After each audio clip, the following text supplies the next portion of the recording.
I can't do that situation.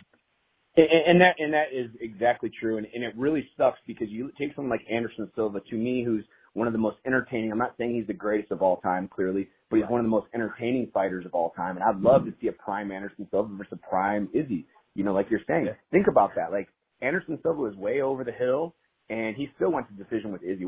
Take him 5-8 years ago, you know, before he fought Chael Sonnen, and you know, it might be a different fight, but who knows? Izzy was probably in high school when that fight happened. Yeah, exactly. He was on some dance team down in Australia. Yeah, exactly. Now, you mentioned you fought in the UFC, but you fought during the pandemic time with no fans. What was that like? Oh, it was terrible. Well, the first time was fine because it was like, hey, I got to the UFC, like this is really cool. Right. But yeah, it was you know, I have a weird thing, and I don't think it's me. It's like, I don't like to hear myself breathe, I guess. Like when I'm running, I have to have headphones on, and you know, and when you're in the cage, you know, usually your breathing is being blinded out by the crowd or by somebody, but it was dead silent. It was almost eerie silent. But yeah, I didn't care for it, to be honest, and that's kind of, you know, why I'm trying to work my way back, because I'd really like to fight in front of, you know, a big crowd of people on the big stage. So hopefully this year, I'm going to rack off a couple wins here. I'm commentating down for Fusion Fight League in Montana right now. I'm looking to fight for them, later this year, another organization called TWC. And I'm looking, you know, I just got back into training. I had neck surgery in January, and I took all last year off of training.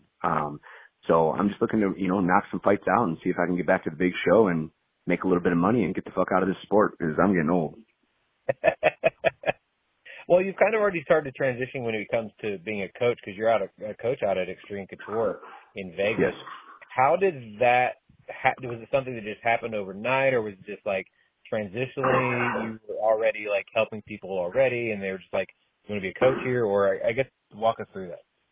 So yeah, in 2009, to get my bachelor degree, I had to do a internship at a gym, or it didn't have to be at a gym, but I had to do an internship somewhere. So Darren Cruikshank went down to Extreme Couture in 2009, invited me to come out and train with him for 2 weeks. And when I got there, I made friends with Ryan Couture and asked if I could do my internship there. And just, I mean, it really wasn't, it was kind of just bullshit. He just had to sign some papers to say I was there. So I went down there, and then Brian Keck was the wrestling coach at the time. But he kept, I mean, he was a big time party guy, and he kept asking me to cover his classes. He'd be like, oh man, I'm hungover. Like, can you come in and cover my class? Like, yeah, no problem. So then I, you know, developed a relationship with the staff and the management. And then in 2010, I came out there for the whole summer and coached wrestling, just one class a week. And then 2011, I graduated. And then John Hahn was the manager of the gym in 2012. And, you know, Brian left the program, the wrestling program, and he called me up. He said, hey, you want to come and be a wrestling coach at Extreme Couture? I said, well, let me talk it over. He goes, I need to know by tomorrow. So I went to my job. I quit my job and packed up all my shit in a truck and drove out to Vegas, and I've been there ever since. Wow. Now, when was the first time you met Randy Couture?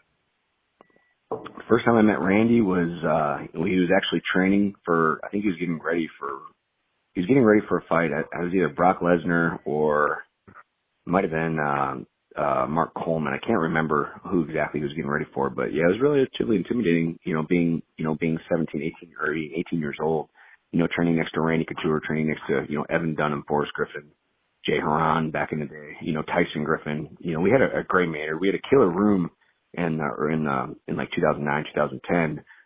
But yeah, it's actually funny how me and Randy, kind of got close. Is I was renting a room out from somebody and they kicked me out, so I was sleeping out of my car in the gym parking lot, and Ryan invited me to come stay with him and Randy for the remainder of my stay through the summer, which was 3 weeks. So I actually lived at Randy's house with him and Ryan for 3 weeks in the summer before I went back to Michigan. What is it like when you meet one of your heroes and then you become friends with them, and now you're literally a colleague and kind of coworker, but coworker is a weird phrase for that whole lifestyle, but colleague in general. How is that transition for you? It was a smooth transition because me and Ryan were always friends even before I really knew Randy. Right. So it was a relatively smooth transition, and Randy and Ryan are so given the nature of the sport, like Ryan is one of the most laid back people you could ever meet, and almost too much. He's almost too laid back. He almost is a pushover. And then Randy's really chill as well. I couldn't ask for a better better group of guys, because I could have went to any gym in the country, you know, and I just happened to stumble into Extreme Couture because, you know, Darren Cruikshank was there. So I got very fortunate, and, you know, I've been really close with Randy and Ryan, over the last 10 years. That's awesome. Yeah, Randy's just one of those guys that, you know, he's done so much in his career, and he's such an inspiration, I imagine, for a lot of people. And yeah, watching that fight with Brock Lesnar is anybody fighting Brock Lesnar, I feel bad for them. So Sure. watching that fight was not pretty at the time, but you know, it had to happen, I guess. Yes, sir. Yeah. Now, you touched on your neck surgery. Was it just wear and tear through all the years, or was it something that like just kind of set it off? Or I guess tell us about that, and then how has your road to recovery been?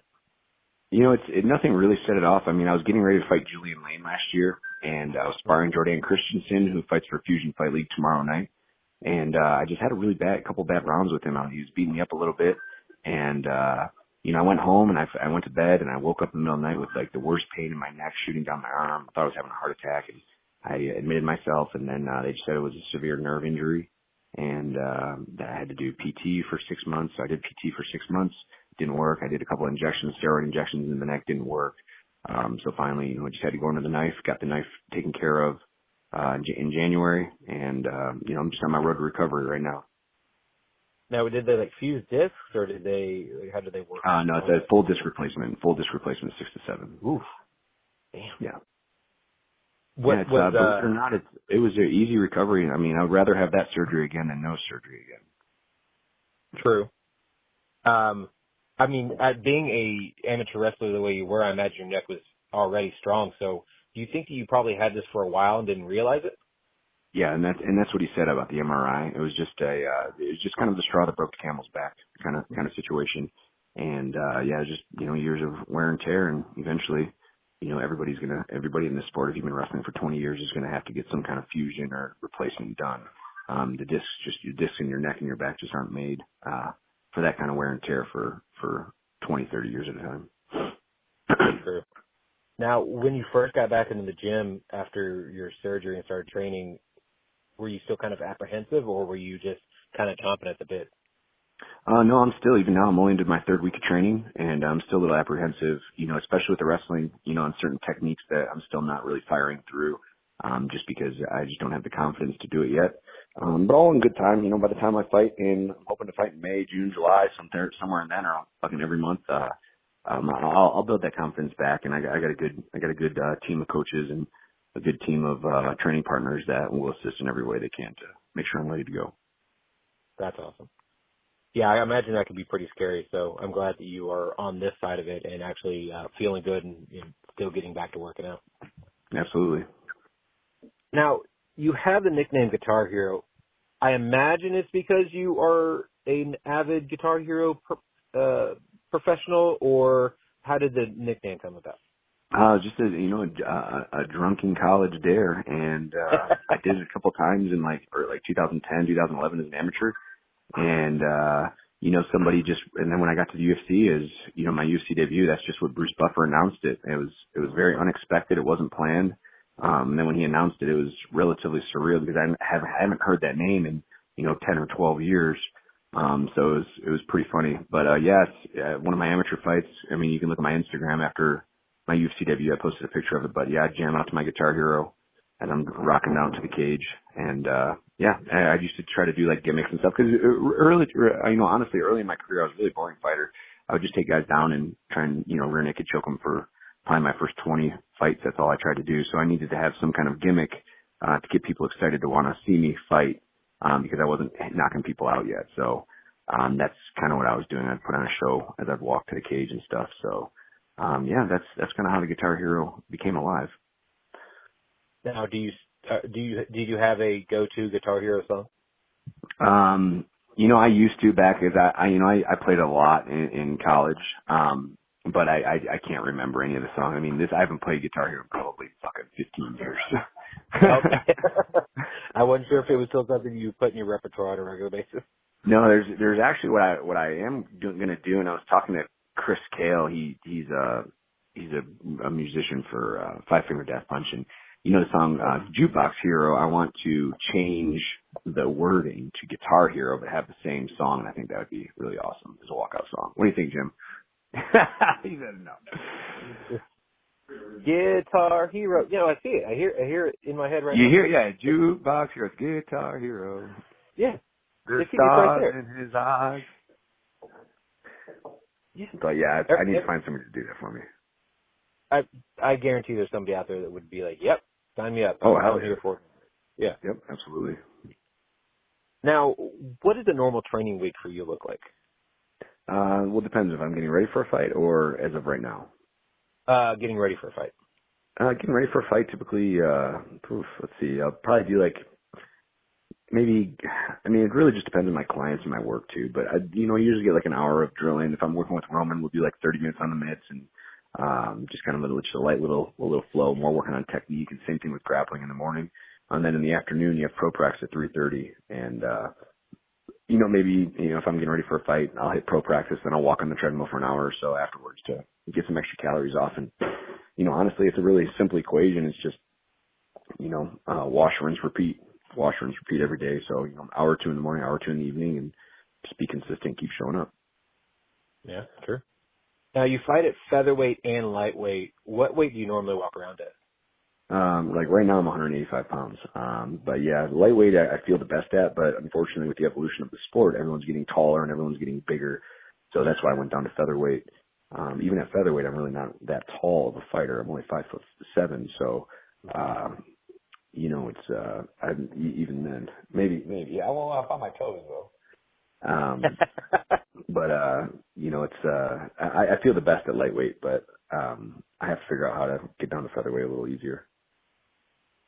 Yeah, with modern science and dietitians, I imagine it can't be that hard. It might be a little expensive to do it, but sure. Getting healthy wise, I believe, shouldn't be that hard anymore. Yeah. Now, obviously, you train your body physically, but what do you do for mental workouts as well? You just disconnect from everything, man. Jump on Call of Duty and grind it for a couple hours. Just kind of put everything, to the side when, you get into a video game realm or a video game world, or I just get stoned and pass out. That's, those are my two hobbies. Weed works the exact opposite for me. It opens my brain up and I can't fall asleep. See, it opens my brain up, no doubt, but I can close my eyes and, kind of just coast it out. And last night, me and my coach, we got pretty fucked up and we came up with some great ideas, I think. Okay, there you go. I do wonder that about certain fighters, or I guess athletes in general, is how much they do kind of get themselves in another mindset, I'll say, and then look at it at the game plan in a completely different way. So sure. I think more people need to probably open their minds up when it comes to that. Yeah, no doubt, I agree. Yeah. Now, being in the game for 20 years, who are some fighters that you still watch and get inspired by? I mean, how could you not be inspired by Clay Guida, who's been in the UFC for 17 years? He's had 40 fights. No shit. In the UFC, like he's still competing. He just fought last weekend. He's toward the end of his career, but he's still jumping in there with some of the best fighters in the world. And, it's not like he's getting his ass whooped. He's lost some fights, but he's still winning fights, and he's like 100 years old. There's nothing more inspiring than that, because he's one of the OGs of the sport, one of the OGs of the UFC. Like, I think he's going to be in the UFC Hall of Fame. And like I said, I believe he's been in the UFC for 17 years. So that's a feat in itself. Yeah, he's only, I'm just looking at it now, he's 2 years older than I am. So he is 41 years old. He'll be 42 at the end of this year. God, that's insane. I never put it together. Like, I knew he's one of the OGs, and I knew he was supposed to be in the first video game, but they couldn't get his hair bouncing around right, which, sure. Still blows my mind. And of course, yeah, and the UFC, of course, there's that famous story about them offering him like $10,000 or something like that to cut his hair just to be in the video game, and he was like, no, I'm not cutting my hair. So, yeah, y'all can put that money somewhere else. So, yeah, he's been, if you count WEC, which is 2006, in August, and then his UFC debut was October of 2006. So, jeez. I was a junior in high school in 2006, so just to think my whole adult livelihood or my whole adult life, he's been in the UFC. Yeah.